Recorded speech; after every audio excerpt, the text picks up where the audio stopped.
Was working with other species like tadpole shrimps and ladybird spider, and having got a bit of a reputation for sort of breeding animals and reintroducing them, I was asked by Freshwater Habitats Trust if I'd be interested in setting up a population of glutinous snails, and of course it sounded interesting to me, snails, so that's how it came about.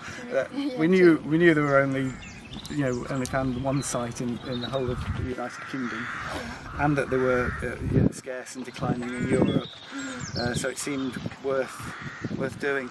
At the time we thought that they were a cold water snail, that the Ballow being in Snowdonia was an upland situation, and that they'd need cold and lots of oxygen, but actually the opposite is true. They really like it warm.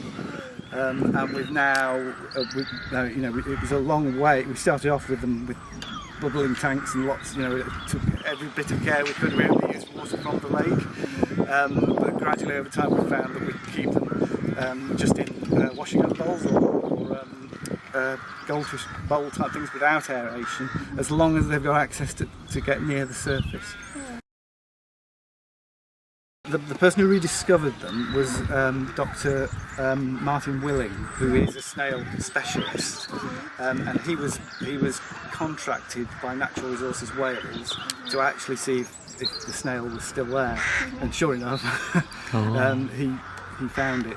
And then they've been monitoring the snails about every 5 to 10 years ever since. They do a standardised monitoring thing, and I joined Martin to do a survey with him at the time when I collected snails to do the captive breeding. Yeah.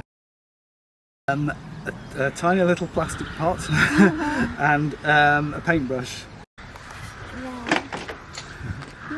They still use this too. Yes, yeah. If you touch them, there's every chance that they'll die. They're so delicate. Yeah. So we just sort of stroke them around.